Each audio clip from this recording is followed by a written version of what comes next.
आज की इस प्रेस वार्ता में स्वागत, अभिनंदन। और जाड़े में भी आप लोगों को सुबह सुबह तंग किया गया। आज की प्रेस वार्ता के लिए हमारे माननीय प्रदेश अध्यक्ष जी मंच पर विराजमान हैं। मैं इस प्रेस वार्ता में माननीय प्रदेश अध्यक्ष एवं सांसद श्रीमान दीपक प्रकाश जी का स्वागत करता हूं, अभिनंदन करता हूं। साथ ही प्रदेश के प्रवक्ता श्री प्रतुल सहदेव जी और श्री अमित सिंह जी भी मंच पर उपस्थित हैं। इस प्रेस वार्ता में उन दोनों का भी स्वागत है। और आज के विषय के लिए मैं श्रीमान दीपक प्रकाश जी से आग्रह करता हूं कि अपनी बात आप सबके बीच में रखें। माननीय प्रदेश अध्यक्ष जी। सम्मानित सभी पत्रकार बंधुओं को, चाहे प्रिंट मीडिया के हो, विजुअल मीडिया के हो या छायाकार, सबको भारतीय जनता पार्टी झारखंड प्रदेश की ओर से अभिनंदन। रविवार का दिन है, उसके बावजूद बड़ी संख्या में आप सब लोग आए, इसके लिए भी मैं अपनी ओर से आपके प्रति आभार व्यक्त करना चाहता हूँ। हम सबको जानते हैं कि झारखंड पब्लिक सर्विस कमीशन का दूसरा नाम अगर कहा जाए तो अनियमितताओं का वो केंद्र बिंदु है, भ्रष्टाचार का वो एक केंद्र बिंदु बन गया है। छात्रों के भविष्य को संवारने का वो स्थान होना चाहिए था, लेकिन वो स्थान भ्रष्टाचार का अखाड़ा बन चुका है।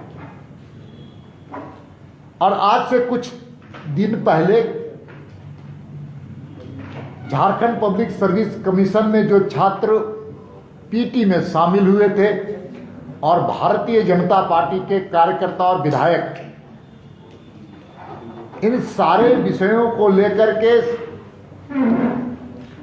सड़क में उतरने का काम किया था और माननीय उनके सम्मानित चेयरमैन के पास भी अपनी बातों को रखने का काम किया था। और जब वहां पर फरियाद की शंका कि फरियाद वहां मुझे नहीं मिलेगी, इन छात्रों को नहीं मिलेगा, तो हम सब लोगों ने महामहिम के पास भी गुहार लगाने का काम किया था।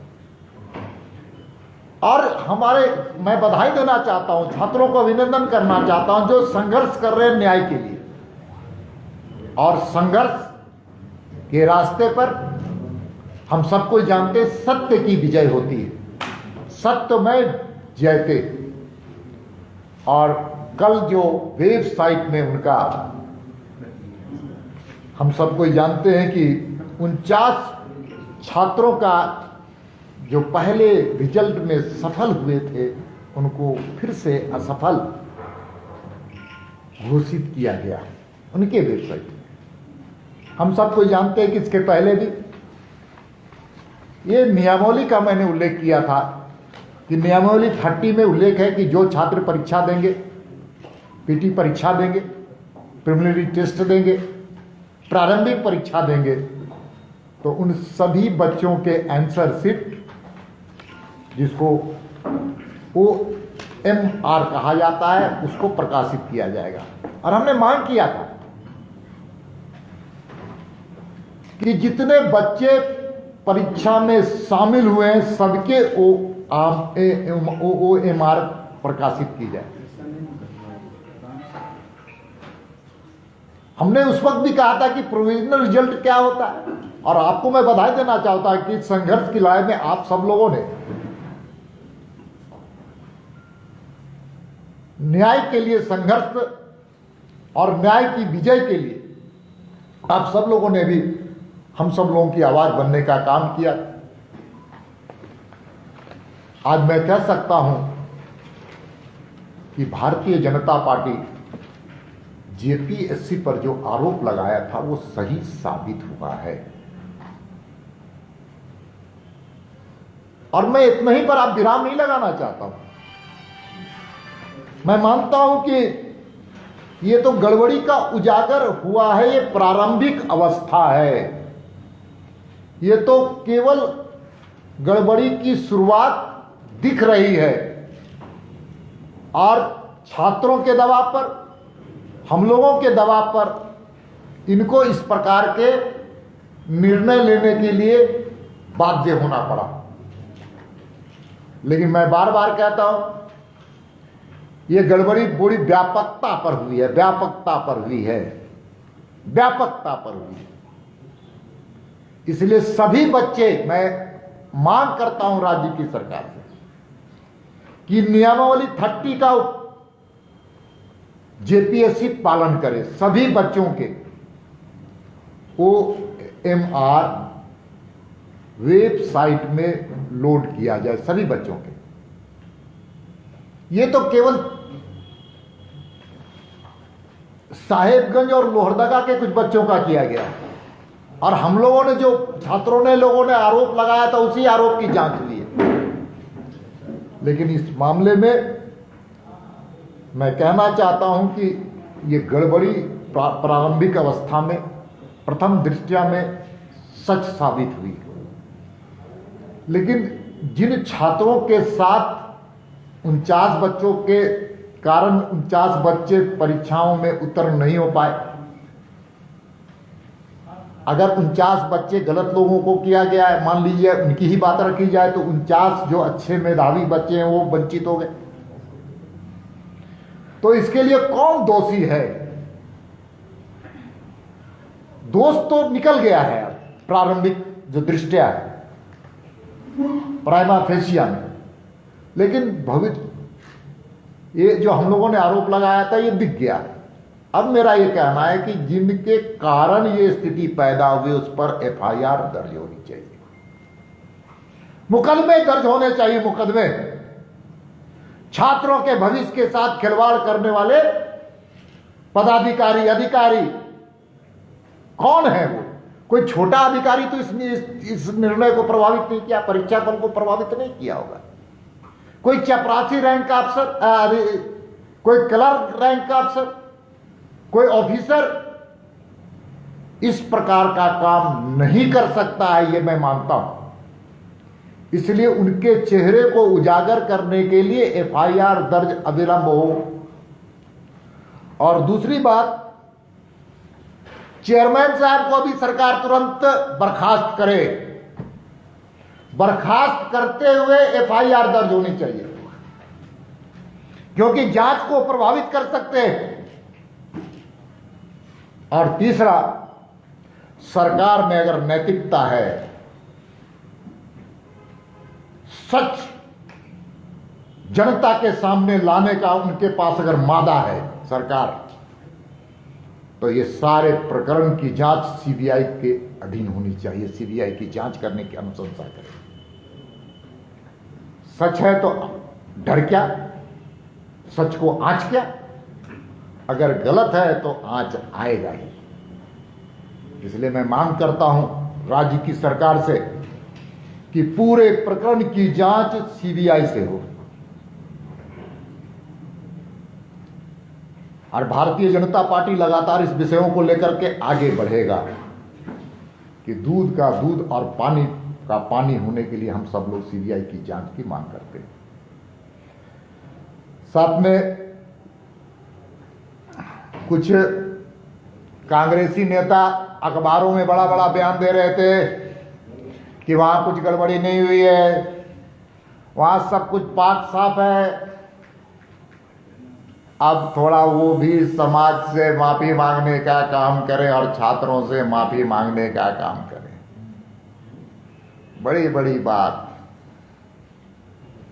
और कांग्रेस को भी, कांग्रेस के बड़े नेताओं को भी ध्यान देना चाहिए इस भ्रष्टाचार का समर्थन करने से उनके पार्टी को भारी नुकसान हुआ है, भारी नुकसान हुआ है। मित्रों, इसलिए पूरे जेपीएससी के प्रकरण के चलते मुझे दिल्ली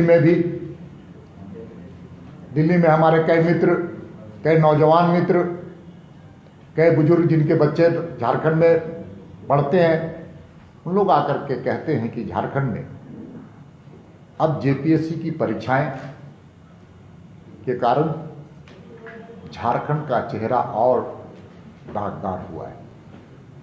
इसलिए सरकार को भी गंभीरता से विचार करते हुए FIR अभिलंब दर्ज करे, दोषियों पर तुरंत कार्रवाई हो और CBI की जांच अविलंब हो, इसके लिए भारतीय जनता पार्टी मांग करती है।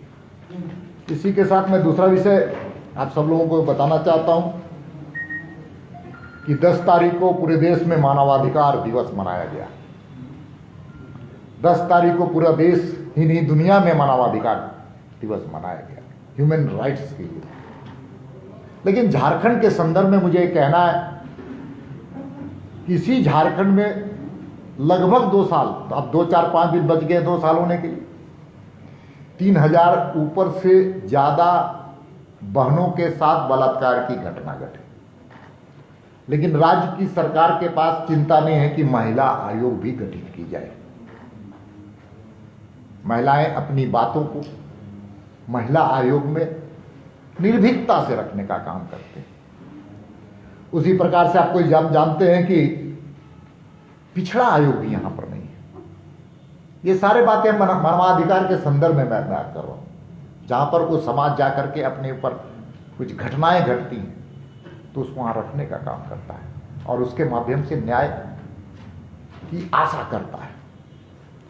उसी प्रकार से देखिए, मुख्य सूचना आयुक्त और सूचना आयुक्त का गठन नहीं होना इस राज्य के लिए दुर्भाग्यपूर्ण स्थिति है। यह भी मानवाधिकार से जुड़ा हुआ है।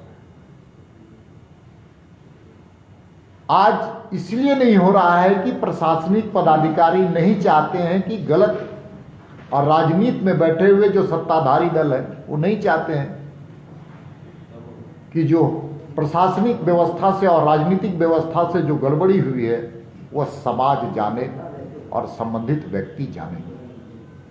इसलिए कितने RTI के जो हमारे कई कार्यकर्ता जो काम करते हैं, सोशल वर्कर काम करते हैं, आज RTI दाखिल कर रहे हैं, लेकिन सरकार की ओर से कोई सूचना नहीं मिल पा रही है। और एक ही शब्द वहां से आ रहा है कि मुख्य सूचना आयुक्त, और सूचना आयुक्त के अभाव में मैं प्रश्नों का जवाब मैं नहीं दे सकता, आपके उत्तर का जवाब मैं नहीं देना चाहता। इसी प्रकार से हम कह सकते हैं बाल संरक्षण आयोग। बाल संरक्षण आयोग भी एक महत्वपूर्ण चीज है। आप जानते हैं कि यहां पर ह्यूमन ट्रैफिकिंग की घटनाएं सबसे ज्यादा होती है। पूरे भारतवर्ष में महाराष्ट्र के बाद दूसरा ये राज्य सबसे ज्यादा यहां से वुमेन्स और चिल्ड्रंस ह्यूमन ट्रैफिकिंग होती है। और उसके नियंत्रण के लिए, उसके रोकथाम के लिए भारत सरकार ने बनाया है बाल संरक्षण के लिए कानून अधिनियम पास किए गए और उसी के अंतर्गत बाल संरक्षण आयोग का गठन किया गया है।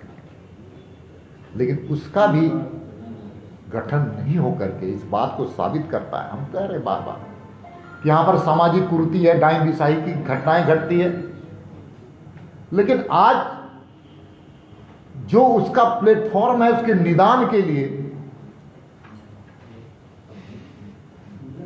उन संस्थाओं का जो संवैधानिक संस्थान है, आयोग है, उनका भी गठन नहीं करते हुए राज्य की सरकार की मंशा साफ नजर आती है कि जो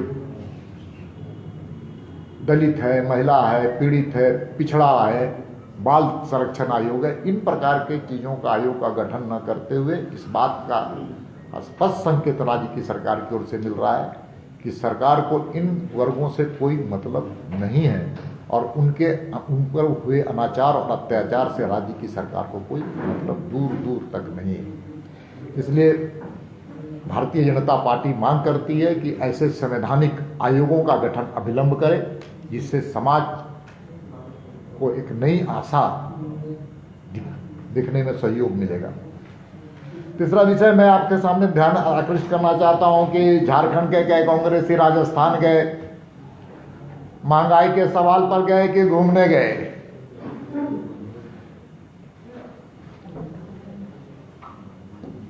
ये आज बड़ा प्रश्न है। हम सबको जानते हैं कि भारतवर्ष में सबसे महंगा राज्य राजस्थान है। राजस्थान में सबसे महंगी बिजली है, राजस्थान में सबसे महंगी पानी है, राजस्थान में सबसे ज़्यादा पेट्रोल की कीमत है, राजस्थान में सबसे ज़्यादा डीजल की कीमत है, सबसे ज़्यादा वहाँ पर लोकल टैक्स लिए जाते हैं नगर निगम के, सबसे ज़्यादा वहाँ पर होल्डिंग टैक्स लिए जाते हैं भारतवर्ष में सबसे ज़्यादा, मुंबई से भी ज़्यादा। और वहाँ पर राजस्थान में जाकर के यहाँ के कांग्रेसी विधवा विलाप करने पहुँच गए। अरे भाई, राजस्थान में उनकी सरकार है, राजस्थान में वहाँ के लोगों को राहत देने का काम करने का काम राज्य की सरकार ने, वहाँ के लोगों ने कांग्रेस के हाथ में दिया। और मैं बधाई भी देना चाहता हूँ कि अखबारों में पढ़ रहा था, अच्छी बात है उन्होंने लिखी और हम सब लोगों को भी एक ध्यान आकृष्ट कराने का काम किया, समाज को आके, उसके लिए भी बधाई के पात्र हैं। लेकिन सच ये है, अब यहाँ के कांग्रेसी राजस्थान जा रहे हैं और राजस्थान में महंगाई के खिलाफ आंदोलन हो रहा है। वहाँ के कांग्रेसियों को विचार करना चाहिए, पहले राजस्थान में तो जो कीमतें हैं उसको कम किया जाए। और दूसरा, झारखंड में सत्ता में शामिल है, मलाई खा रहे हैं, सत्ता के हिस्सेदार हैं, सत्ता के साथ मिलजुल करके भ्रष्टाचार में बराबर के हिस्सेदार हैं। यहां पर डीजल और पेट्रोल की कीमतें पर कम करना चाहिए था। आप सब कोई जानते हैं कि वैट कम अन्य प्रदेशों ने, जहां बीजेपी शासित राज्य, जहां एनडीए शासित राज्य है, वहां पर सब लोगों ने वैट कर की कीमत कम करने का काम किया, वैट को कम करके कीमत कम करने का काम किया। लेकिन राज्य की सरकार में वित्त मंत्री भी कांग्रेस के हैं, वित्त मंत्रालय भी कांग्रेस के पास है, और राज्य में भारतीय जनता पार्टी लगातार इन मुद्दों को लेकर आंदोलन भी कर रही है। लेकिन राज्य की सरकार, जो झारखंड मुक्ति मोर्चा और कांग्रेस की सरकार है, उनको थोड़ा भी जन और जनता से मतलब नहीं है। इसलिए इस प्रकार की बातें करके हम सब लोग कह सकते हैं कि इस राज्य में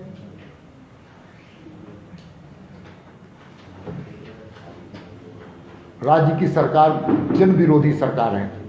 इसलिए तीनों विषयों को मैंने रखा। मानवाधिकार के विषय में भी कहा कि यहाँ पर ह्यूमन राइट्स का कोई अध्यक्ष भी नहीं है, ये भी मैंने उल्लेख किया है, उसको खाली आपको ध्यान दिला देते हैं। इसलिए आज 3 बिंदु पर, जेपीएससी के मामले पर हम सब लोग मानते हैं कि समस्या वहाँ पर विकराल रूप है, और हम लगातार वहाँ पर वहाँ के अनियमितताओं के खिलाफ लगातार संघर्ष कर रहे हैं, वहाँ के छात्र संघर्ष कर रहे हैं, और गड़बड़ी का उजागर भी हुआ है। उसी तरह से मानवाधिकार के जो हमने कई बिंदुओं को आपको सामने रखने का काम किया, और कांग्रेसी और राजस्थान का पर्यटकीय दौरा इस संदर्भ में हम आपके सामने हमने ध्यान दिलाया है। बहुत बहुत धन्यवाद आप सब लोगों का। हमारी आपकी ओर से कोई प्रश्न है तो सवाल है। जेपीएससी में जो 49 लोगों को जो किया गया, तो वे लोग हैं जिनका रोल नंबर हम लोगों ने उजागर किया था। ऐसे तो 490 हो सकते हैं, 1090 हो सकते हैं, तो फिर इस पीटी परीक्षा के रिजल्ट का नहीं, मैंने कहा कि पीटी परीक्षा रद्द होनी चाहिए। पीटी परीक्षा रद्द होनी चाहिए, इसलिए रद्द होनी चाहिए कि ये भ्रष्टाचार, वहां पर अनियमितताएं उजागर हुई हैं, और पीटी की परीक्षाएं अविलंब रद्द हो, एफआईआर दर्ज हो, सीबीआई से इसकी जांच हो। दीपक जी, बीजेपी जेपीएससी मुद्दा को लेकर सड़क पर क्यों उतर रही है? सदन में क्या प्लान है?